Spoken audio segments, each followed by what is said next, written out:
Good evening, everyone, and welcome back to Kayla Unfiltered, the Housing Call-In Show. Let's kick off another episode of real conversations, real stories, and real housing issues that impact landlords, tenants, and taxpayers across Ontario. Before I bring on my next guest speaker, I want to give you some quick highlights from the ever-evolving, sometimes chaotic world of housing policies. Here's what's happening. Sarnia is preparing to report back to council on implementing a renovation license. Chatham-Kent, following a motion from Councillor Crew, has directed staff to explore renovation licensing as well, with a draft bylaw expected in June. Hamilton has officially begun enforcing its safe apartment building bylaw, requiring annual registration for rental buildings with 2 or more stories and 6 or more units. And here's where things get really interesting. The January 26th audit from the Hamilton Barton project revealed massive government failures, projecting a 28 billion or 51 billion deficit that they had going on. They vetting the supplier, so within vetting the supplier to their project, the units purchased without proper contracts or warranties, get that, 500,000 in repairs required to just meet safety standards. That's a lot of money. The audit concluded that the urgency overtook proper oversights and taxpayers paid the price.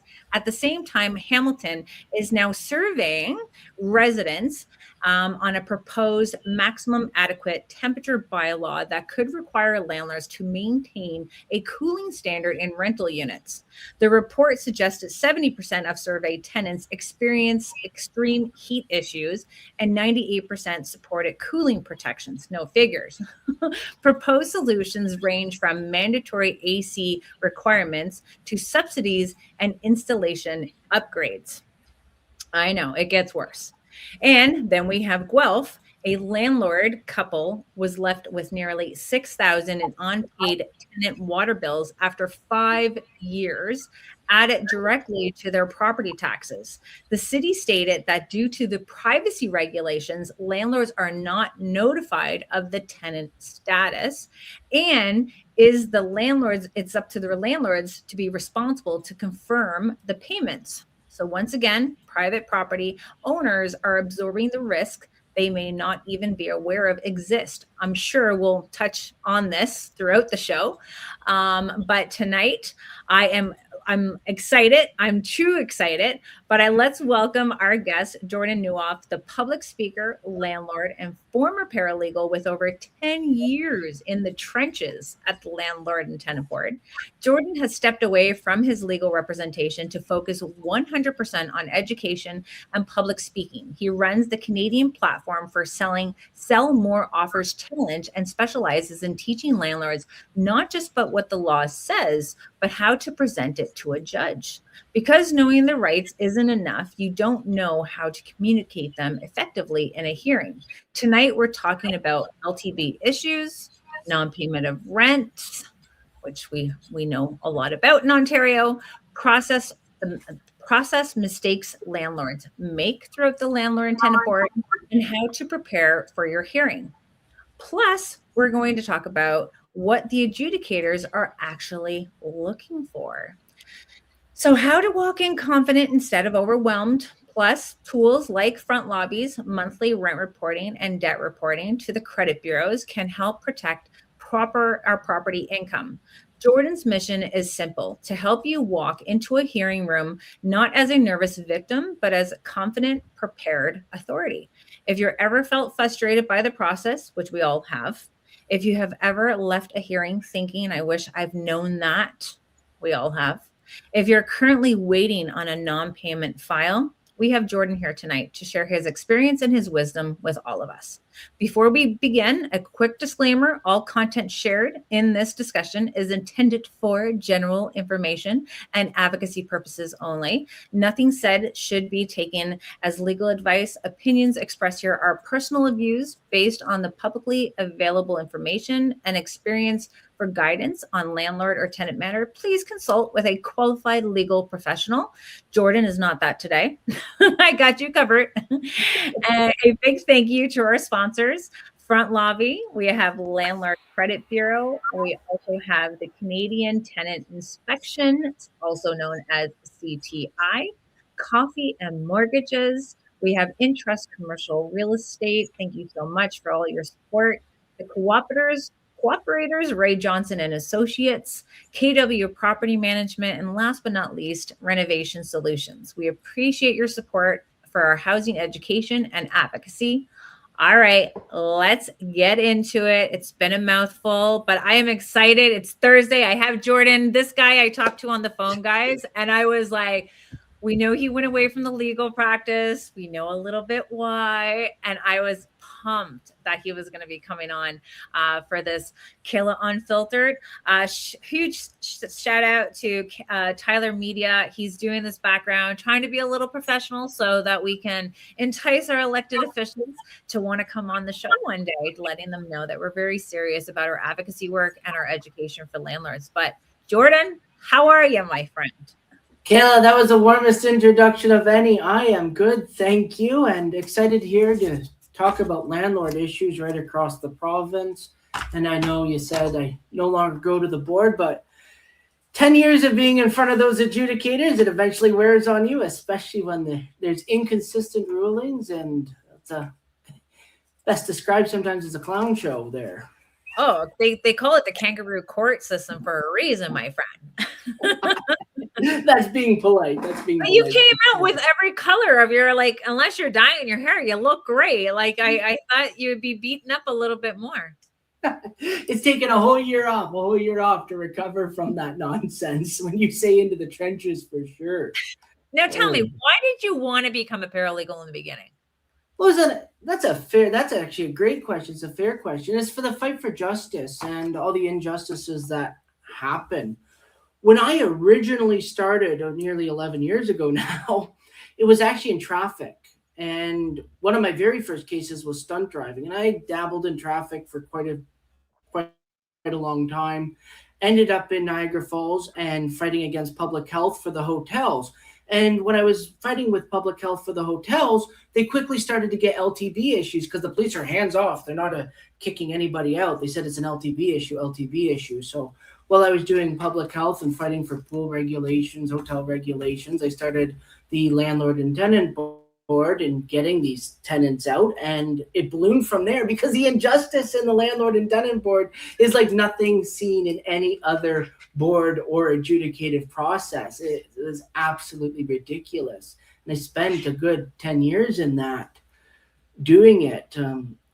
I've never seen so many inconsistent rulings in my life, and going in front of every single adjudicator is okay. Who's going to twist and incorporate and interpret the law in a weird and stretchable way today? And that's what it was like. It's almost like you could take a bunch of decisions in a bunch of cases and pull out a bunch of things, and each one's different, even though it's the same facts, same parties, different adjudicator, different outcome. How can you have a justice in an injustice system like that? It's just not possible.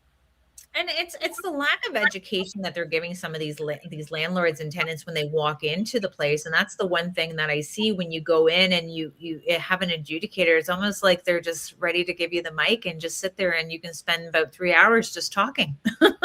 And they don't really care to stop you, even though it's not even relevant to why did you not pay your rent?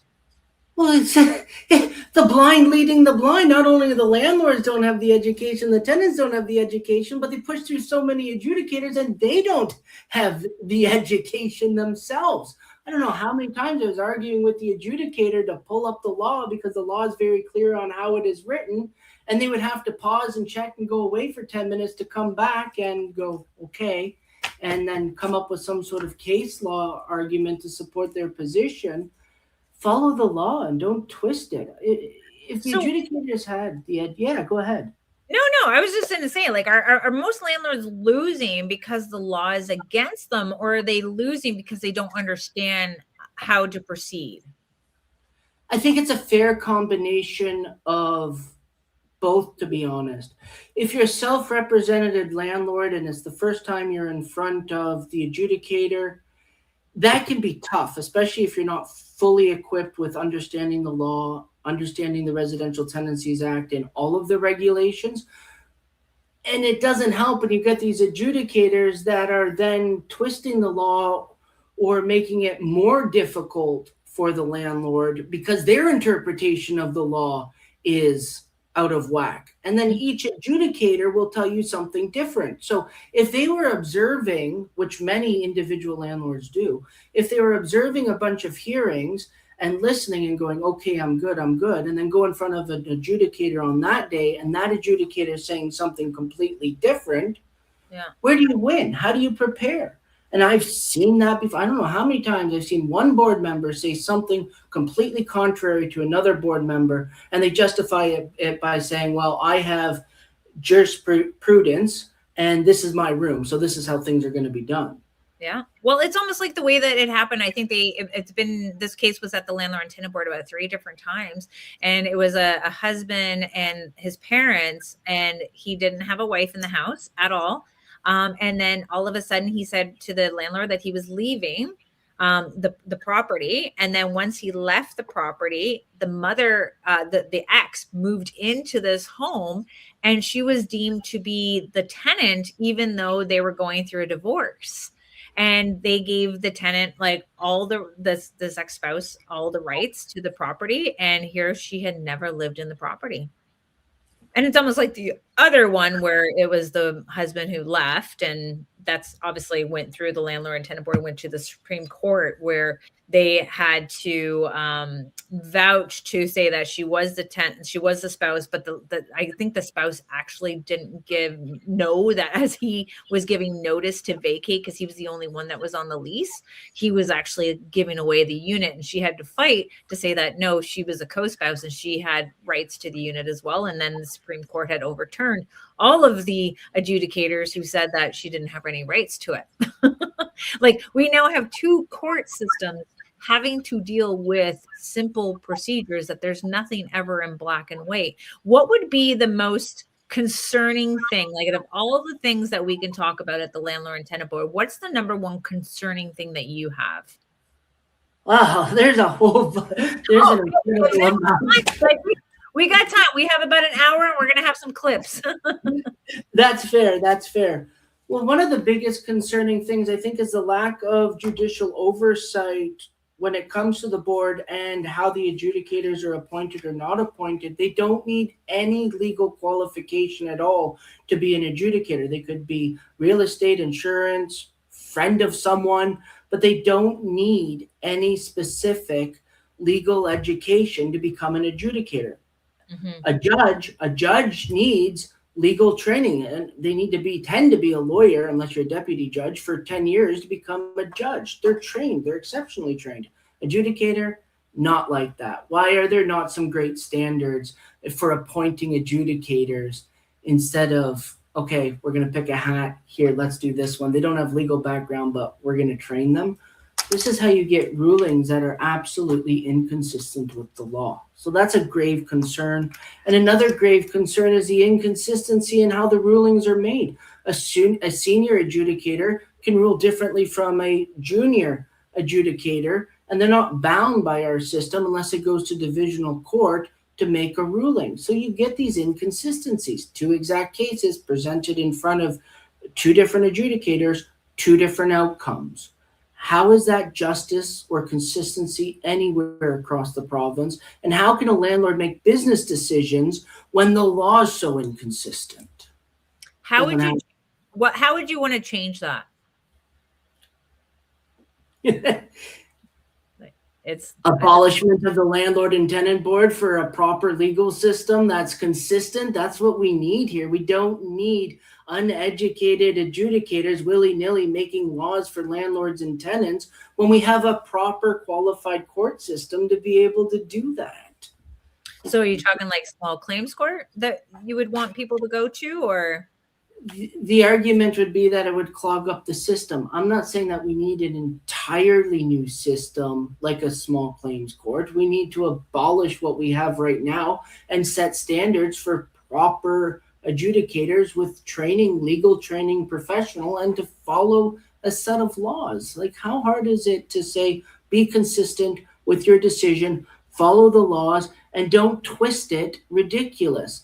One case I had, member Van Hola looked at a landlord who was hemorrhaging money and said, "You're a landlord. This is your business. You should have weathered the storm." How is that appropriate for any landlord of any size in this province? Serious? I'm dead serious. Yeah, that Which, landlord absolutely lost it. which adjudicator is this? Oh, this is member Van Hola. Oh, oh my God. Well, it's almost like they think that you can afford it. So they're starting to use, just like government is, the landlords as a social agency with no compensation. And what did the landlord, how did the landlord react?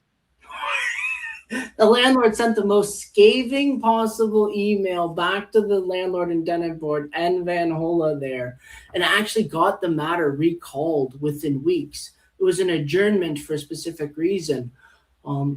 But the tenant, of course, playing the system, had multiple adjournments before, but this matter came back exceptionally quick. So I applaud Van Hola for doing that, but the reasons for the adjournment I disagree with. And how can you say to a landlord, "Oh, you know what? You should weather a storm because you're losing money"? How is that appropriate to say any business? Yeah, it's the type of messaging that we're getting from like tenants online, that it's an investment. You actually can make money and you can lose money. Like it's a risk. Like you either weather the storm. It's your job to do this. And it's funny. Is she still an adjudicator?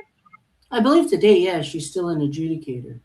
Okay, we have to talk to our friends at Rent and Zen to track some of these adjudicators and how they're ruling lately. Because I've always had that, where if you look at their background to where they came from, and they're, come on, speak it up. We live in an era right now. People hear me talk all the time. This is you. If you want to intervene, you intervene, my friend.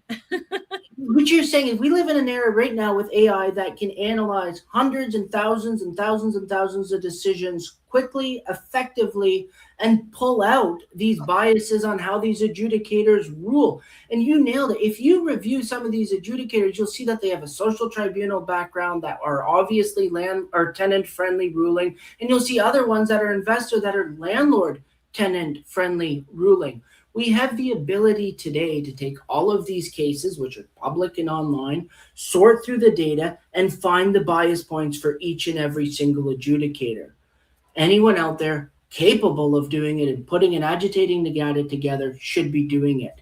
These adjudicators don't go blindly. They're supposed to, but we can see the biases. And I've seen the biases for 10 years. We talk about the biases. You read the biases online. The data will show in those case laws the biases. You watch. If we agitate that data, they'll show the biases. Oh my, I'm so in tune to what you're saying. I forgot that we have comments coming in. So I try to make this as engaging as possible. It's about sharing the voices of our community. You never know who's watching this show. So thank you so much for everyone who's jumping on. Go over to the Ontario Landlords Watch YouTube channel, making sure that you're come on. I don't really see anything on Facebook, unfortunately. I don't know why. I'm still working out the details. And I put up everybody. So surprise, cities aren't imposing rent control on new builds yet, or imposing caps or less the province increase limits. We just want to talk about rent control. Everyone thinks that it's been abolished, and I think all new rental units are coming like crazy. For example, the N8 for persistently late is different with every member of what counts as persistent. So I think this is where Bill 60 comes in, where they are trying to set that groundwork to find out what is going to be considered persistently late, so that all adjudicators should be consistent with that type of change, which is why I'm very shocked that our municipal city mayor of Mississauga is trying to put the brakes on implementing and proclaiming Bill 60. So thank you so much for that comment there. C. Freeborn said, yeah, I agree. We'll have to figure out what they agreed to, but I love the comments because I should have been watching while you're talking. I had two cases regarding the lack of tenant insurance, received one order for eviction. The other adjudicator said, I don't see how this is interference, and dismissed it as plenary. What do you got to say about that one? That is another common one here. What is landlord interference and what is not? It's absolutely ridiculous. This book here, and Kevin wrote it, it has in here, it's absolutely ridiculous on the line of interference. The tenant burnt down the house. We put in a specific specifically a request to shorten the time for a hearing, and the board didn't find it as substantial interference that had grave safety issues because the house was burnt down. Like, okay, so the house is gone now. That doesn't mean it's going to be rebuilt and the tenant can move back in. But because the house is burnt down, we don't need to deal with it anymore. It's no longer a grave safety issue. But the tenant has the right to come back, right? Unless it's argued that's frustrated contract. These inconsistencies can be found all over the place. Like the new law, what is considered a minor technicality error on an N4 and what is considered a major technicality error on an N4? What's saved, what's not? Read the background of your adjudicator, and if they're coming out of the social tribunals of Ontario, there's a good chance that they're going to be tenant friendly. If they're coming from an investment background, they're going to be landlord friendly. Read the bios of the adjudicators. That's going to give you a good hint on how your hearing is going to go, whether they're tenant leaning or landlord leaning. That's not right. Judges don't do that. They're not supposed to do that. Why can the board do that? I've seen a very pro-tenant adjudicator with a tenant that was professional, and they were almost about to deny the eviction based on $1.20 because the tenant was paying 1 and then 2 cents more and then 3 cents more. And so during the calculations, it was $1.20 that wasn't claimed in payments, and they were trying to deny the eviction based on the $1.20 on a debt that was $43,000. There was a paralegal ranting on one of the paralegal forums exclusive that they had their application dismissed for a penny.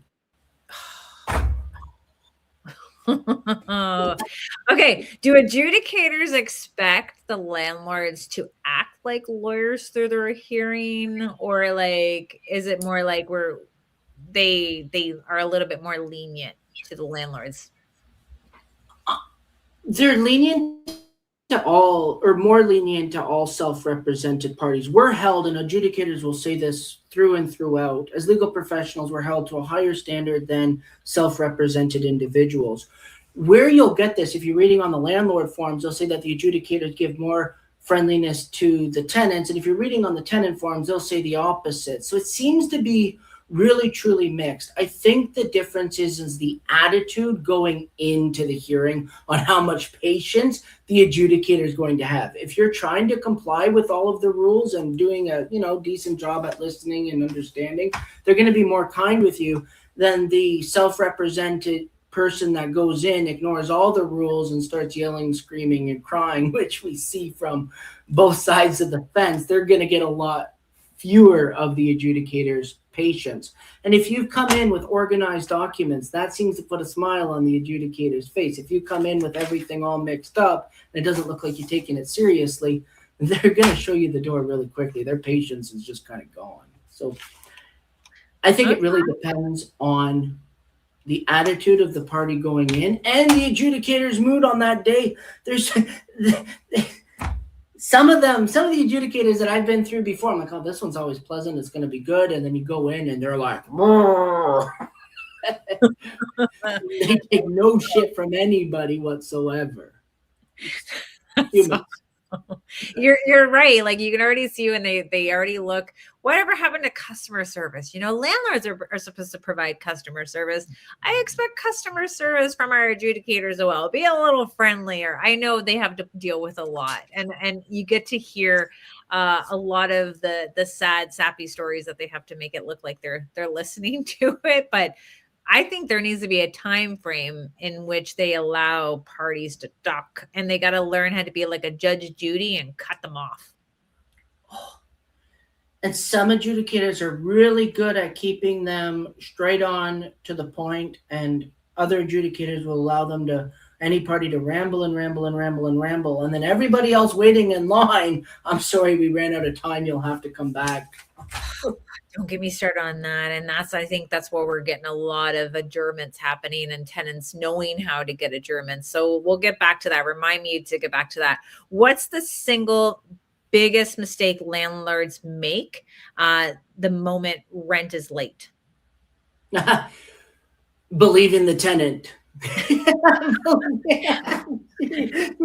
Believing your tenant that you're going to pay the rent next week or the week after. And I'm not saying that all tenants that don't pay rent are going to quickly catch up on it. If you've had a tenant for 10 years and this is the first time that they're late in 10 years and they said, hey, my bank froze my account, they're looking into it. Sure, that's most likely going to be believable. Are you going to slap them with an N4 right away? I might give a little bit of leeway on that. But if the tenant this is the third month that the tenant hasn't paid rent and I haven't done any action and they say they're going to pay next week because they've got a new job, I'm not believing that. You're getting an N4. A lot of professional landlords will report the rent as soon as it's late and consider either doing an N4 right away or filing a letter. Small landlords need to do this too. Take it seriously. Okay, I understand, tenant, that your rent is going to be late. Life happens. Here's your document. You have 7 days before I can file once proclaimed, but right now 14 days if it's a month-to-month tenancy to make your payment. And you can still give them that N4 while expressing that I understand, but this is my practice. I have to follow this as a blank. You can still do that while keeping a professional obligation and courtesy without bringing emotion into it. So issue the N4. Don't feel guilty about it. No other business feels guilty about taking an action. Sympathize with them. This is my process. This is what I've been advised to do, and give them the N4. Why wait? They have 14 days to pay up and settle it. Why give them any extra leeway? You guys want to know what I look like as a male? It's Jordan. It's Jordan. Yeah. It's like, I got goosebumps. I totally got goosebumps. And it's true. Like you got to put a business hat on. Like, yes, it's an investment, but it's a business and we need to treat it as such. And this is why it's so important to give that N4 application, because deep down the tenants do have access to rent relief. We have Olivia Chow on TikTok telling people about this rent bank that's available for anyone who had, an unexpected expense such as a root canal and they need help and they can go to rent bank. So we need to be giving these notices to the tenant like clockwork to let them know the seriousness of not paying their rent. And I like that Bill 60 is also talking about changing the wording to make it more serious of an offense to not pay your rent towards your landlord. And again, always encouraging our landlords to report the tenants' monthly payment history to front lobby so that it's reflecting on their credit, so that it gives them some incentives to pay their rent on time. Changing their behavior through rent reporting is critical through our times, and especially now when it's such a downturn and there is a lot of uncertainty that's happening, that's going on right now. So do you approve of the new change with 7 days down to 14 days with the landlord, with the new change with Bill 60? Oh, 100%, absolutely. Why should a landlord have to wait to file a notice that they provided the tenant? The 14 days was just an absolute ridiculous delay. And you know what? It's a business decision. There's a cost. It costs money to file this application, and there's a good chance that the landlord may or may not get it back. And of course, it's going to be a debt owed if you can prove it. The only downside to this situation is if you file early and the tenant actually does go up and pays everything, now you have a dispute of the filing fee. The tenant's going to say, I don't know it. The landlord's going to say, yes, you do. And the board's going to make a decision, and that decision is going to be, as long as everything was properly filed, the tenant owes the filing fee. Are you going to go all the way to the board and argue a case over a filing fee? I did it once with the landlord to prove a point because the tenant didn't pay the filing fee. Most larger landlords, forget it, they paid up, and they don't seek that filing fee if it was paid and they're on good terms. So it's a business decision for the landlord. I like the change. There's no reason we had to wait for 14 days, for goodness sakes. If they're not going to pay it after 7 days, what's the chances of them paying it on day 14? And then 14 days later, 15 days later, rent's due again. How many times are we going to repeat this behavior? Let's just, 7 days is more than enough time. If a tenant is honest, genuine, has the funds coming, 7 days is decent enough. What is the point of the 14-day wait? It was cumbersome. It was ridiculous. And honestly, it made no sense. For shorter tenancies, less than a month, it was already 7 days. Why not apply it universally? And I'm glad that they went to shorten the time instead of making the other one wait 14 days. I think this was a good decision for all landlords. It's not going to fix it completely outright, but it's a step in the right direction. But you know what? Reporting is so unbelievably strategic by a landlord. I used to send out letters to tenants that didn't pay, that talked about reporting the debt and hitting their credit bureau. That was number one thing to get a response from the tenant is, I'm going to report this to the credit bureau and here are the consequences. I got more responses from tenants than any other letters sent out. Believe it or not, most tenants out there, oh, you can't have my credit bureau. They freak out and it elicits a response. That is so powerful. Honestly, if you're not reporting, you need to be reporting. It's a powerful, and I don't care if, I don't care, my credit score is already trashed. No, they care. They really, truly, honestly care no matter what. Right. Frontlobby.com. You can report it without a landlord and tenant board order or without the tenant's consent. You only need the tenant's consent when you want to help your tenants build their credit or you have damages. You'll need an order for damages or you need the tenant's consent for a good payment history being reported. And I think a lot of good tenants do need that, especially through getting the approval process for a mortgage. So I'm glad that you said that, Jordan, because it's so crucial. It's so crucial, especially in Ontario. Now, when we're working with documentation, we're seeing a lot of landlords kind of trip up at the landlord and tenant board with documentation on a tenant not paying their rent. What have you seen, and what advice would you give our landlords as a speaker landlord, not as a paralegal? As a landlord, it's non-payment of rent causes a stress, and acting hastily is probably one of the biggest detriments that you can do. Yes, you want to get that notice out right away. And it used to be, I need to get it out right now. I need to get it out right now. I need to get it out right now. We all make mistakes, and these mistakes are often not caught until well later. So I just draft the notice, breathe, and review it again. What's an extra day going to make in a 3 to 8 month wait to get a hearing?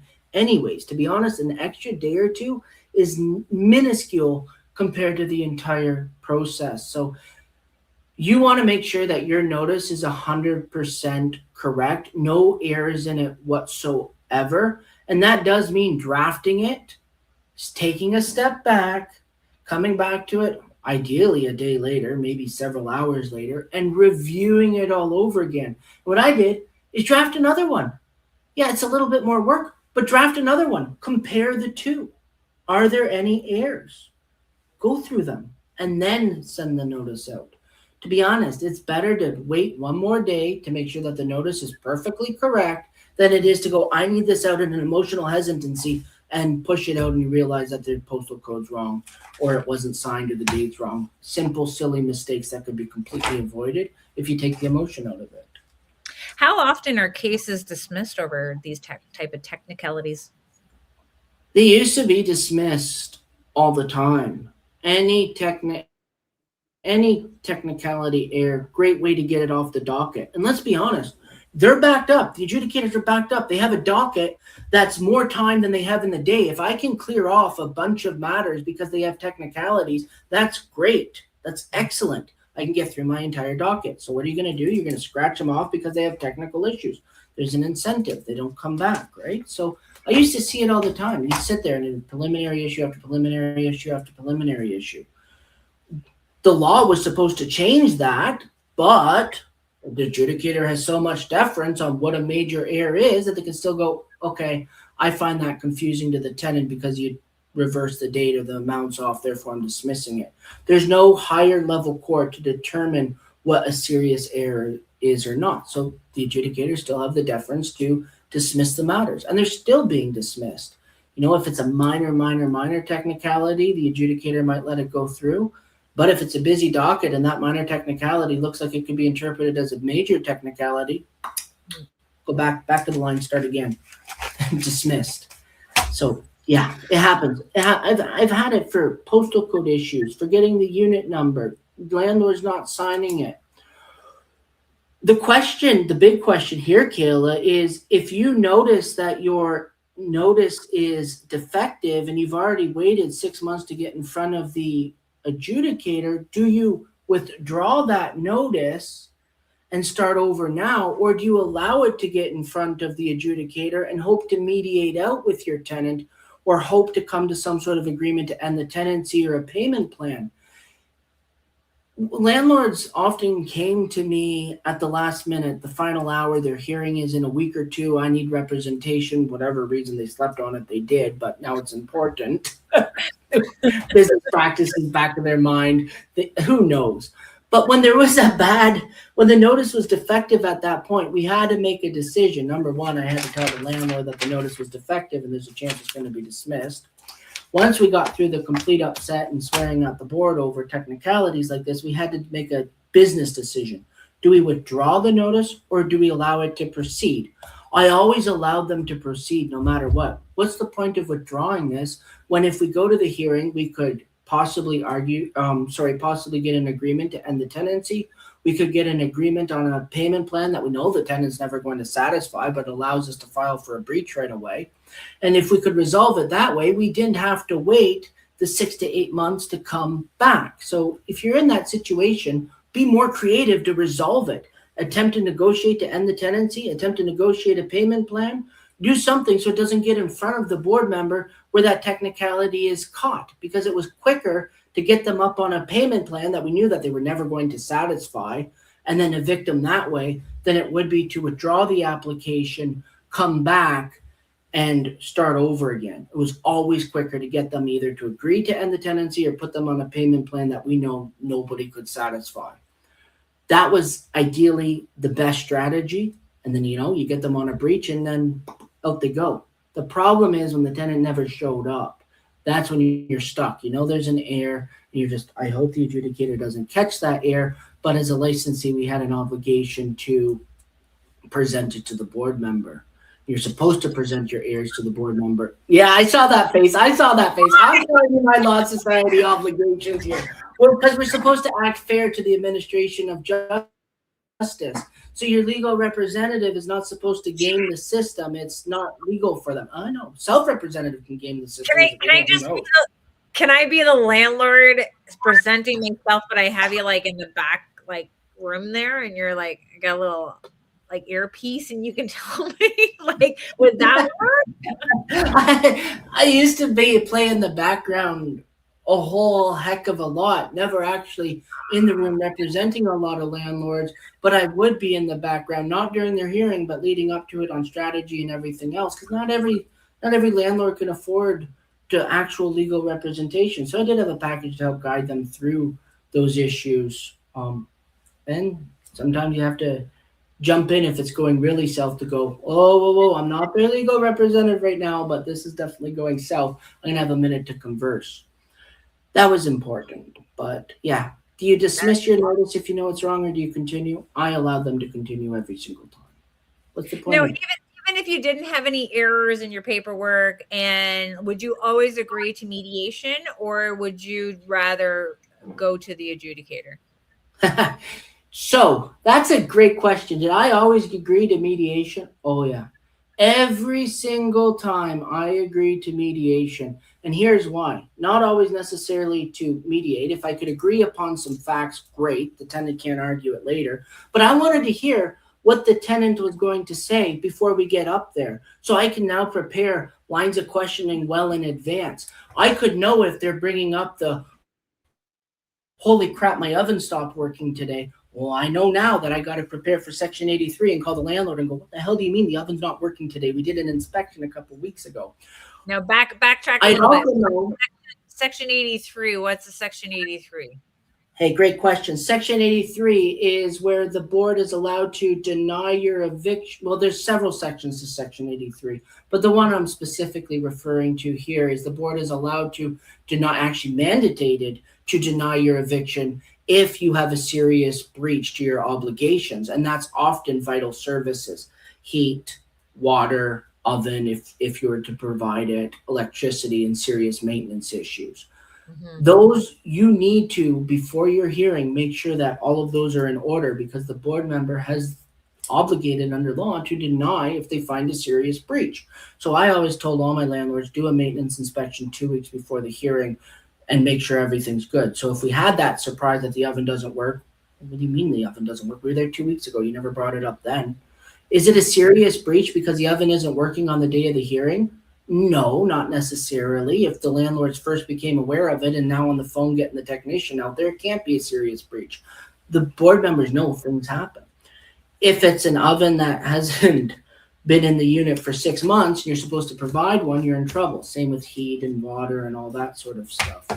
And it has to be occurring on the day of the hearing. So if you've turned the electricity or the electricity was back on a couple days before, it's not an issue for the day of the hearing because the event had to be going on the day of the hearing. Now, to clarify, I'm not saying shut off the tenant's electricity, but if it comes back on before the hearing, it can't be a Section 83 issue. Okay, that's good. Okay, let's take a break here. We're going to see everyone's the comments here. So we have Mary Rogers. She popped up. So if the tenants, to be able to get good credit from reporting rent, we must get it in writing to get permission from the tenant in writing. So you can get it through a clause in which Front Lobby has downloadable clauses for your application and for your lease to get there. But you also can just create the lease within Front Lobby. It gets emailed over to the tenants for the tenants to give consent through the platform there, Mary. We have chocolate muffins. I love it. I love chocolate muffins. My tenants wants me to cover the cost of cabinets and storage options in the home, but I am stretched for money. Any suggestions? Oh my God. Cover the cabinets, like brand new kitchen cabinets? That's just, I'm stretched for that too. You want to see my house? I got the original kitchen.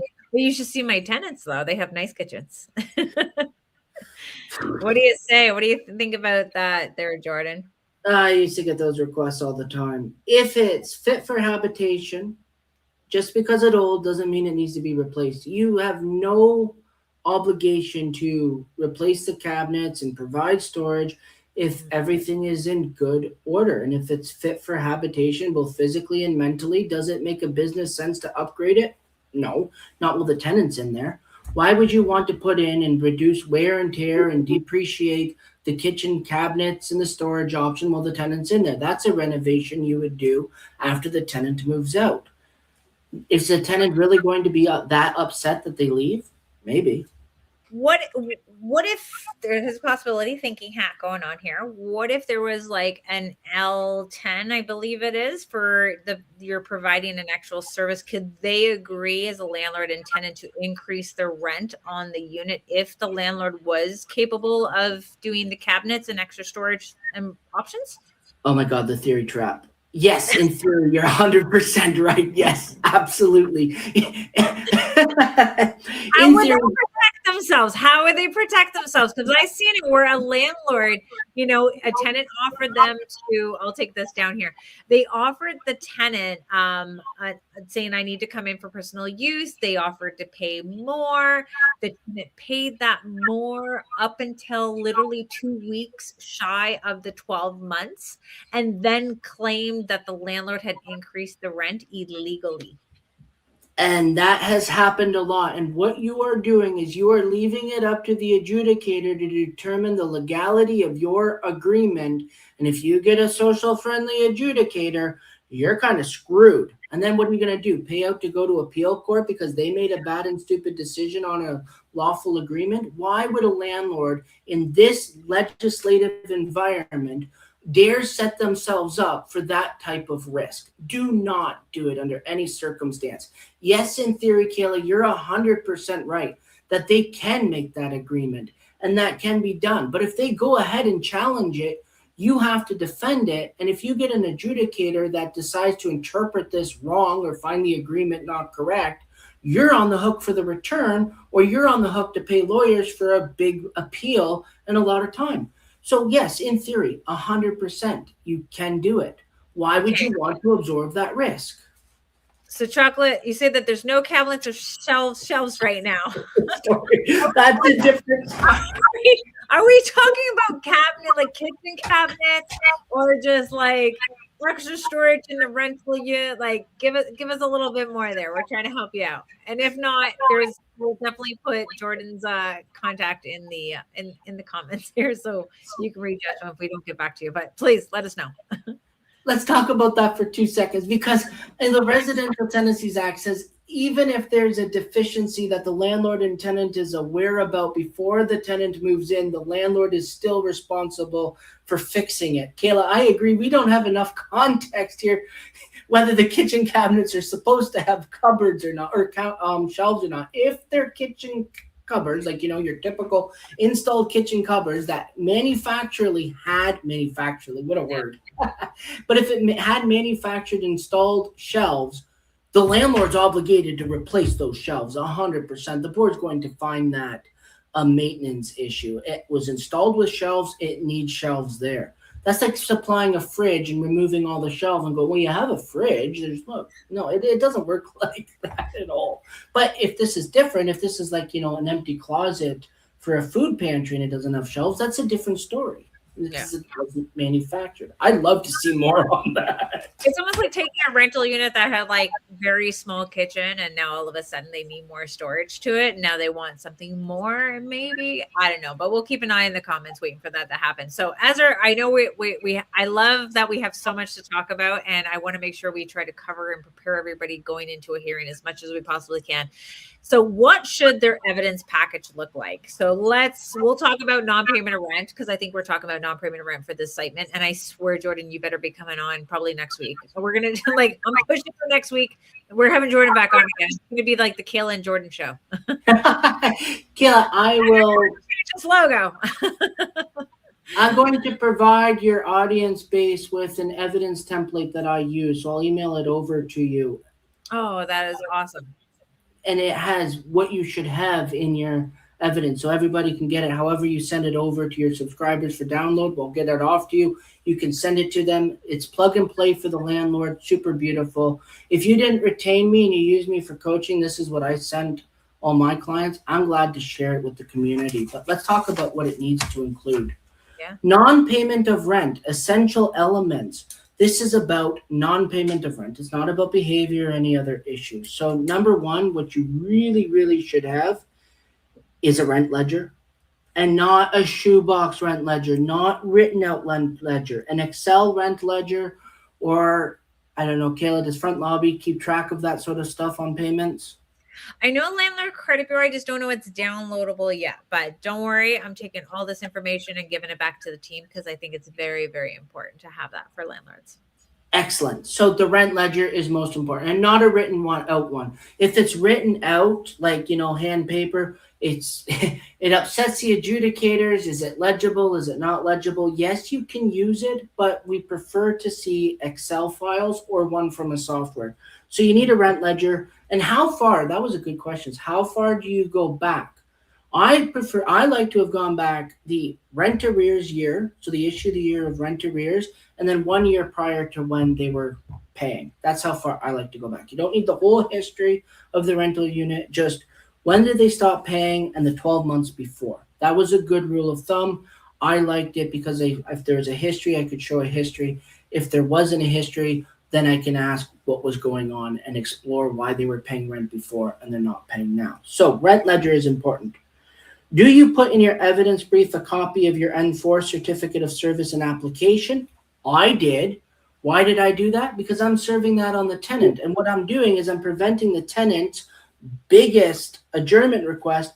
I wasn't aware of this, or I don't have all of the documentation. And I could, what do you mean you don't have all of the documentation? The N4, the application, the certificate of service is all in the evidence brief I served you 7 days ago. And it prevents adjournments of I don't have enough information. So I always included the N4, the application, and the certificate of service with my evidence brief. Another thing you need to send over in regards to what's called Section 83.6, and this is the payment plan. You must offer the tenant a payment plan. And board members on numerous occasions have said asking one time is not enough. So I pledged the tenant to, it wasn't enough. Okay, hold on. So if it's not enough to ask one time, what do you do when you ask more than once and then the tenants deem it to be harassment? Yeah, great question. You cannot have, and most adjudicators are on board with this, harassment in honest communications discussing payment plans because of section 83.6. Now, can you text them every day and call them every day? No, don't do that. I like to follow, and we don't have to do this, but I like to follow what was already legislated in the Debt Settlements Act. And that for debt settlement people tell you how often that they can contact you. So the government has already made a determination in that agency with that act of how many times a creditor can contact a debtor. And I followed that. And essentially it was once in a period of every 7 days. Did we contact them every 7 days? No, but we didn't contact them sooner than 7 days unless they reached out to us, because that was already in the Debt Settlements Act. So if I was ever accused of harassing a tenant for my communication on reaching out for rent, I could go, member, in all due respect, Ontario legislation has already defined what a creditor can do, and I would show them the act.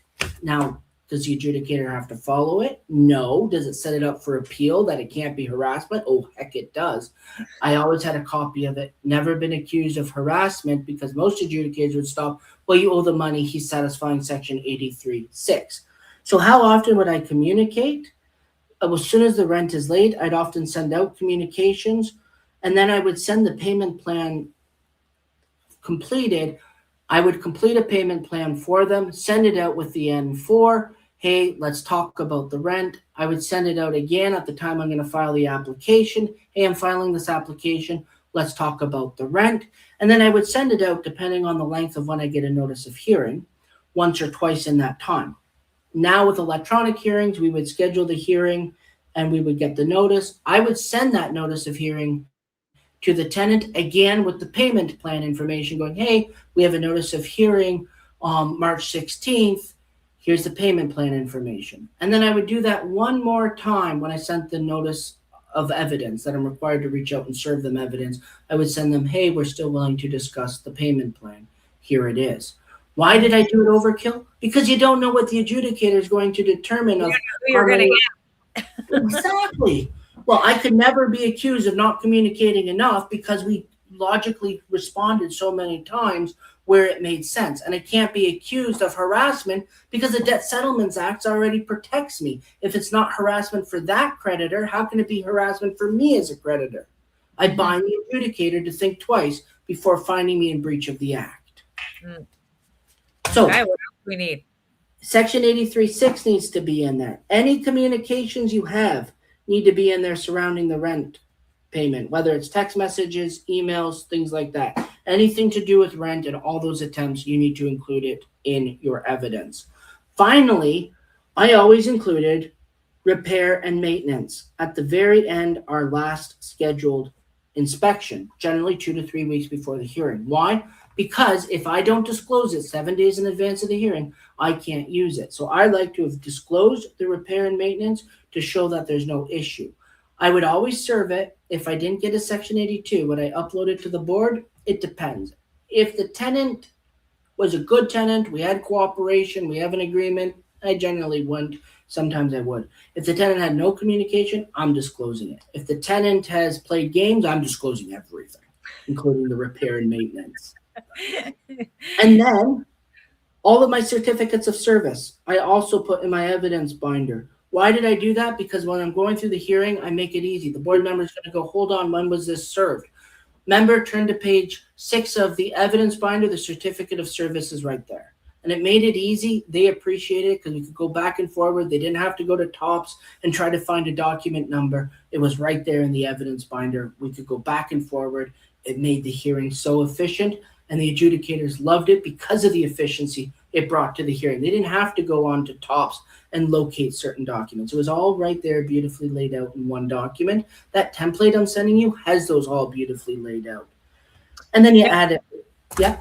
No, for the landlords that are presenting this information, would you suggest that they rehearse this before they go into it? I would suggest being super prepared, but do not produce a script. You can tell the landlords that have written out a script because once the adjudicator pulls them off the script, oh man, all bets off. They're gone. They're like out in Mars, lost and get destroyed. It's just not fun watching them because they start off really good and everything sounds good. And then the adjudicator asks an unexpected question and off script frozen. Now, I don't recommend a script. I recommend knowing your information really well, being super organized, watching some hearings, and speak in front of the mirror a couple of times, but So don't script anything. Yes, you got it. Don't script. Yeah, or ramble. I don't know how many times landlords have rambled themselves into a winning position to a losing position because they've rambled on. Your obligation is to prove the essential elements of your N4, and that's it. And it's all around payment, Section 83 and Section 82, and your hardships at the very end. Are you in mortgage default? Section 202 of the Act allows you as the landlord to speak to the adjudicator and say, I need an eviction because, and list your financial hardships or your life circumstances. 202 makes the adjudicator have to listen to that when they're making a decision. So if you're in mortgage default, if you can't afford certain activities, medication, life, if it's an undue prejudice to you, you can disclose all that to the board member. They might expect some proof, so do prepare for some proof, but they have to hear it, and it's appropriate for you to talk about it. Can you say that the tenant's done drugs and they beat up another tenant and blah, blah? No. Those aren't 202 issues. Keep it related to rent and finances when doing an N4. That's what's key. Keep it relevant to the application and the notice itself. What could cause an adjudicator to lose confidence in the landlord's case? Oh, great question. Disorganization, but more importantly, a white lie. Holy crap. They are, no. I was going to say they're trained to uncover. They can spot when you're lying through asking questions and stuff. If you've lied a few times, holy crap, do you ever quickly lose the adjudicator's patience and confidence in your case? And also, if they've asked if you've read the rules and you say, yes, I have, and they question you on it and you're blubbering through it, that's not good either. It's better to say, no, member, I apologize. I didn't because, and ask for sympathy rather than asking for permission. And many adjudicators, based on your behavior and your attitude, will grant you the leniency, especially if they can see that you're starting to get a bit scattered. Take a breath. Lie to them, forget it. Patients are gone and they're no longer hearing. Another thing that will make will make an adjudicator lose absolute confidence in your case is if they've warned you once that it wasn't relevant to your matter and you continue on and you continue to argue with them that it's relevant. You present it to the record and say, member, I believe that this is relevant because, and what you're doing is something called preserving the record, which means if you believe that it's super relevant, you can appeal it later, but don't continue arguing with the adjudicator that it's relevant because they've already closed their ears and they're not listening to you anymore. If you believe something is super relevant and the adjudicator says, no, it's not, and they stop listening, say this. For the record, member, I am pleading this. For the record is a term that legal representatives use all the time, means to the adjudicator, quiet, I'm saying something, it's for the record later if I want to appeal. So for the record, I am saying, and then quickly what you're saying and stop. And don't bring it up again. You've preserved it for the record on review or appeal if you believe it's relevant and the adjudicator didn't consider it. But you have no point in arguing with the adjudicator because they shut off their ears. They're no longer listening to you. You're just upsetting them. And the next thing you say, they're probably not listening to it either. And that might be super crucial. That's something they should have heard. So for the record, state your piece, pause, and move on. Now, we know that tenants can bring up some crazy stuff at a hearing, and we want to kind of give our guidance to landlords who are emotionally attached to their rental units. How do you respond if a tenant makes accusations during a hearing that the landlords know? Like, what advice would you want to give those landlords? Cross-examination is your best friend, and reserving the art of cross-examination is so powerful. Those are direct questions where you can uncover the lies of the tenant. So if you're going to do anything and be self-represented as a landlord, watch as many YouTube videos as possible on the art of cross-examination and how to frame cross-examination questions, and ask the tenant these direct cross-examination questions in a way that blocks them in yes or no. There's no point in arguing with them. Let the information come directly from the tenant and show the inconsistency through questioning. So look up every single YouTube video on the art of cross-examination and how to ask cross-examination questions. We spend so much time as legal reps learning this because it's really truly the difference between uncovering a tenant's BS and letting it slide. And it's all in how you Unfiltered here, Jordan. You can say bullshit. Well, there you go. The hell with it. Would you be interested in coming back on and doing a cross-examination live? I think that would be, why put everybody to another YouTube video when you could be the teacher? So we'll have to bring that back to our following. Let's do it. I loved cross-examination. And it's one of those opportunities where you can ask anything relevant to the case in a position that just completely unravels the tenant's bullshit just through the art of questioning. You don't have to argue back. You just have to answer the questions. You watch them squirm. You watch it get under their skin, and the adjudicator says it's a fair question. Answer it. And the tenant goes, "Do I really have to answer it?" And the adjudicator says, "Yes, answer the question." And if you didn't get the answer you want, you ask another direct examination question exactly in the same way until you elicit that answer. And it's so beautiful. But that's how you do it, not by arguing, but by showing the tenant that what they said is stupid and way out of there. Now, Jordan, you got out of this field because you've seen how broken the system really is. And tell us what you're doing now as your newfound adventure that I think all of us should be supporting you on. That's fair. That's fair. Yes. Essentially, now we have a public speaking channel where we are teaching and having people build confidence to present their cases, not just in the legal world, but also in the sales and professional world. How do you become a better communicator? How do you present with confidence? And yes, the Sales More Offer Challenge is directed to professionals, realtors, and everything looking to present cases to buyers, to sellers, etc. But we have a modified version of it for all landlords and representatives on how do you present your case in front of the adjudicator with confidence, speak with clarity, and demand authority. Adjudicators, they're not supposed to be biased, but gosh darn it, every human is biased. They really truly are. And your nonverbal communication is about 80% of everything said. So we look for behaviors, squirming, not squirming. How do you present? Are you standing up straight, presenting to the adjudicator with confidence? Are you speaking clearly? Are you not rambling? And when you're doing cross-examination questions, what are you looking for in the tenant? Because it's not just about how they answer, it's also how they answer with body language. And should you go down that line further to uncover something that they're going to say that really harms them? And the more squirmy they get, the more likely you're going to get out a good lie that's going to prove your case. So it's the form of communication that we teach. And I absolutely love it. Ooh, what's this?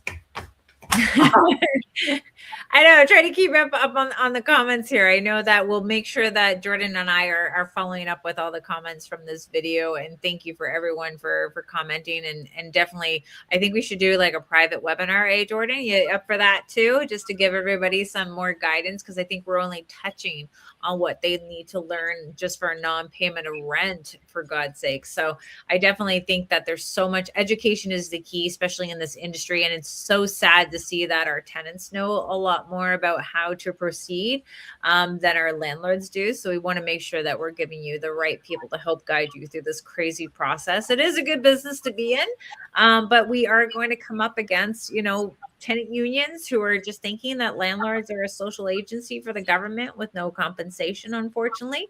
And they are rough, and they're using ChatGPT against us now, uploading their evidence files at the Landlord and Tenant Board from ChatGPT. And I was showing Jordan something that I wanted to show everyone tonight, because we laughed so hard. And I'm like, wait, you didn't see it. We got to do this. We got to do this a little bit more raw and unfiltered. So as you guys know, that Front Lobby just had their webinar with TransUnion. Great. I'm actually going to try to get that before this segment actually ends.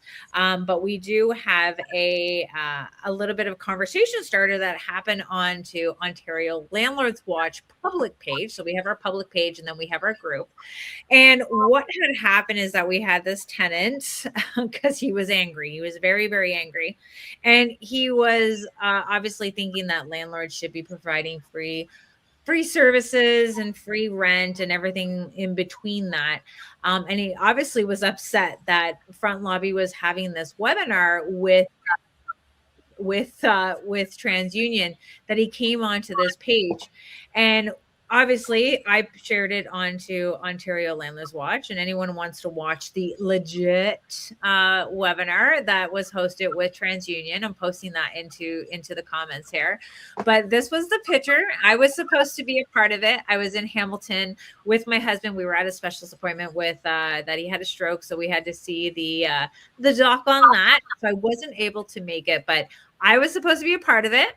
And this was supposed to be a highlight of my career of being a housing advocate. And unfortunately, I wasn't able to make it, but it was a great webinar, especially from TransUnion, knowing they are now a part of this 3 bureaus from Equifax, Landlord Credit Bureau, and TransUnion, and anyone should listen to that. And I posted the link there. So this tenant had came onto our page and was so crazy, calling landlords parasites. Obviously, I hate when they do that. So I replied back to them, and he ended up taking this photo and put it through ChatGPT, because he was also not only calling us parasites, but he was calling landlords pirates. So that is what he created. I got to shout out to how ChatGPT has grown over the last 6 months.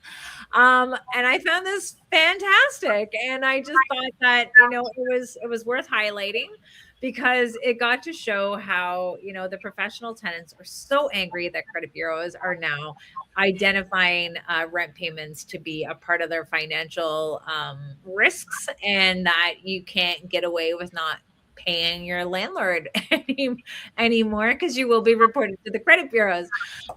I think I'm going to be a pirate, though, Jordan, for the next Halloween party with KW Property Management's properties. Shout out to our sponsors there. But yeah, I thought that was just he just put it out there. I'm like, thank you, buddy. Thank you so much. No matter which way it looks like, we're not pirates. We're holding people accountable. We're creating a system for transparency. We're hosting a place where landlords are able to communicate with each other by making sure that they can communicate with one another and report the tenants that need to be recognized for paying their rent on time, and highlighting the ones that think that they can abuse the system.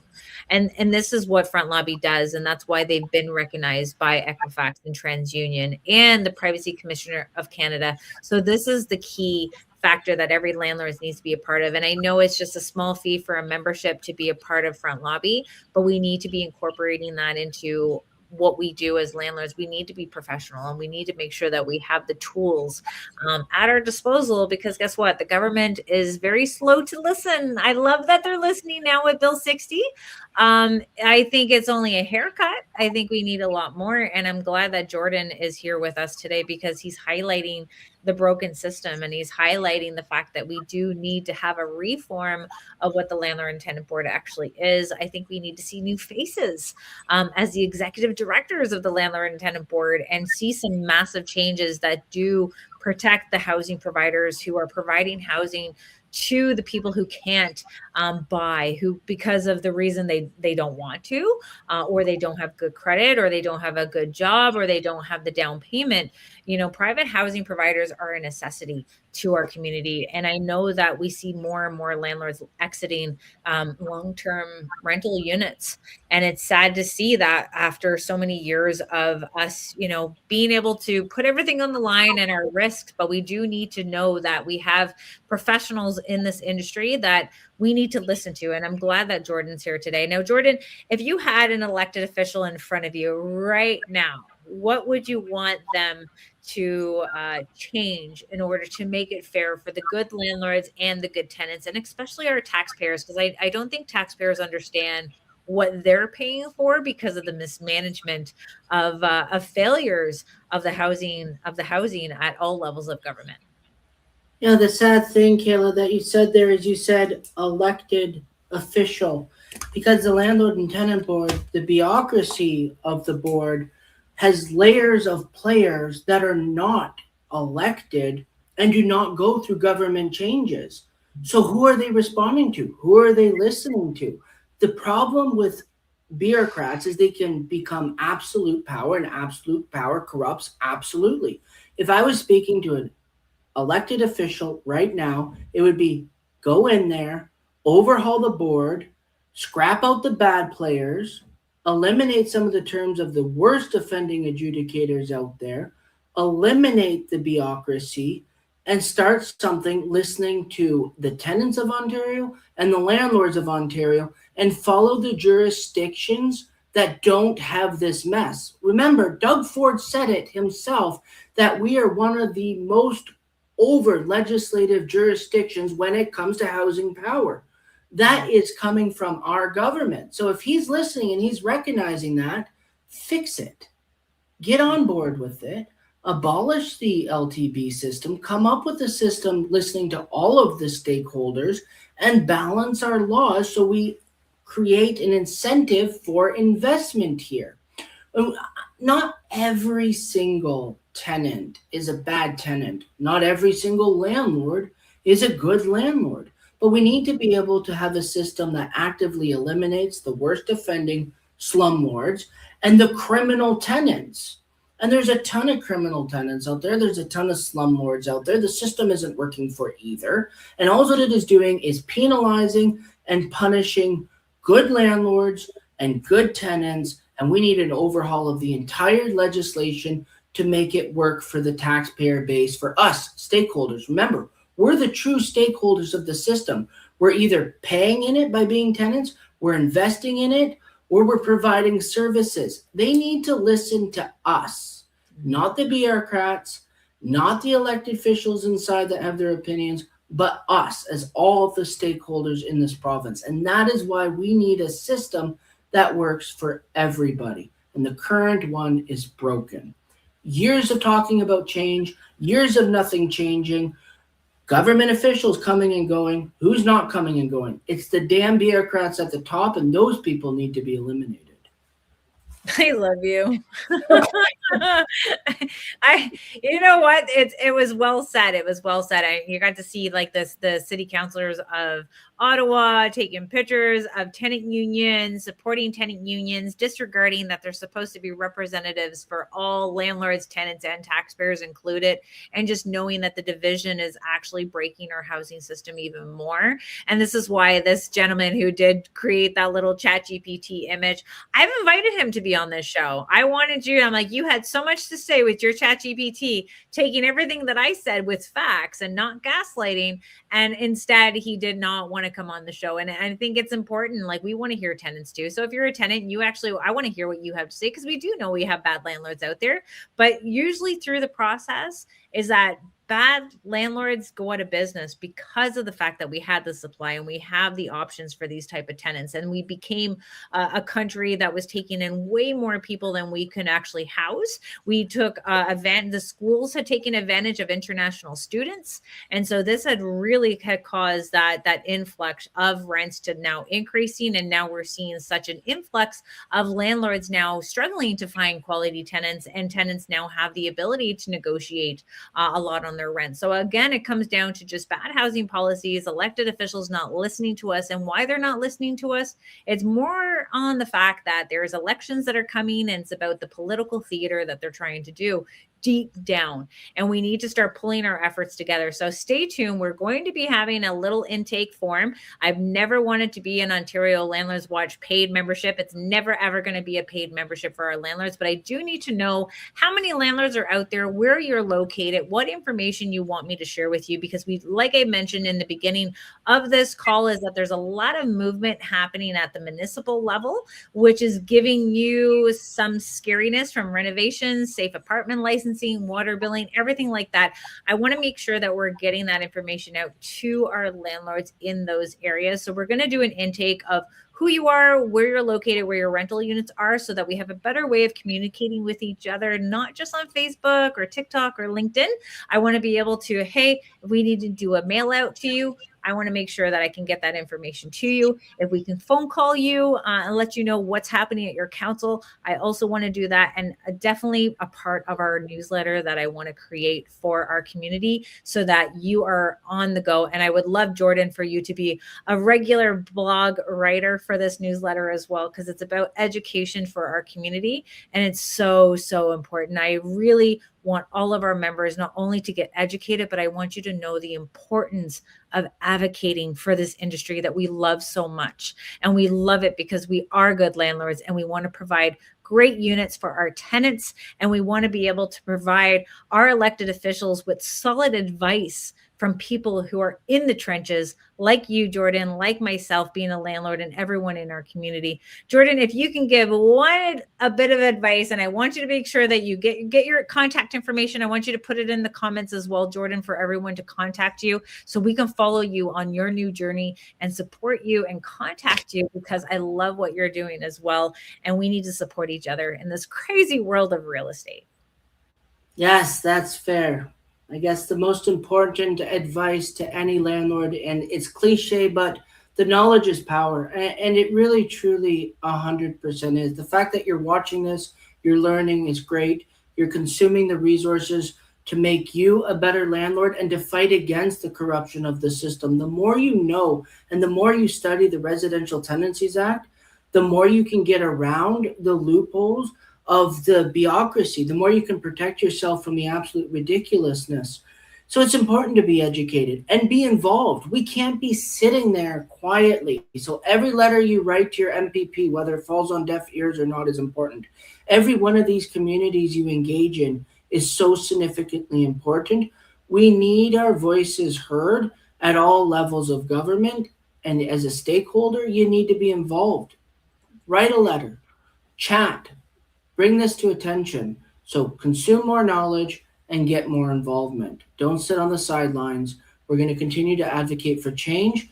And hopefully, one day a miracle happens and there is change. It hasn't happened in the last 10 years, but maybe at some point in the future, it certainly will. What we don't want it to ever do is degrade even further. And we would allow it to degrade further if we sat there and been complacent and quiet. So that is what we don't ever want to do. So just because you think it falls on deaf ears, it doesn't. Every communication really, truly matters. Communicate. And you know what, Jordan, I put your information in there. I hope it's the right one if you want to take a look. So it's the Sell More Challenges Beyond link that you sent me earlier. I put that into the chat for people to reach out to you. I do know that I'm working on a roundtable, hopefully, with the provincial government. So hopefully we are successful with that. And if so, Jordan, I definitely want you to be a part of that voice, because as a landlord, a public speaker, and a past paralegal dealing with the back and forth at the landlord and kangaroo court system, I definitely need your voice to be at that table so we can help guide our elected officials to make the changes that we truly need to protect our good landlords and our good tenants of Ontario. Thank you, Jordan, for being a part of this. I'm sure we're going to have you on again. You have been a highlight of me doing this. I love trying to get on here and tell everybody what's happening, what's going on. It's a little bit easier. Stay tuned to my post that's going to be coming up next week, even down to a homeless organization who is making $282,000 a year salary. And so definitely want to make sure that we cover everything from Landlord and Tenant Board to social housing, supportive housing, nonprofit organizations. I think we need to make sure that this is a big iceberg and we're only looking at what's on top. We need to make sure that we're looking at the bottom as well. Thank you so much for Jordan for joining me tonight, and everyone watching. Please subscribe to our Ontario Landlord Watch YouTube channel. Share this with your friends and following, and make sure that we are supporting Jordan, our friend who is outspoken and absolutely lovely to hear everything in your wisdom to our landlords. And I appreciate it. And just for that one tenant, if you're watching this, I want to be a pirate too. We'll make sure it happens, Jordan. Happy renting, everyone. Thanks so much for joining me.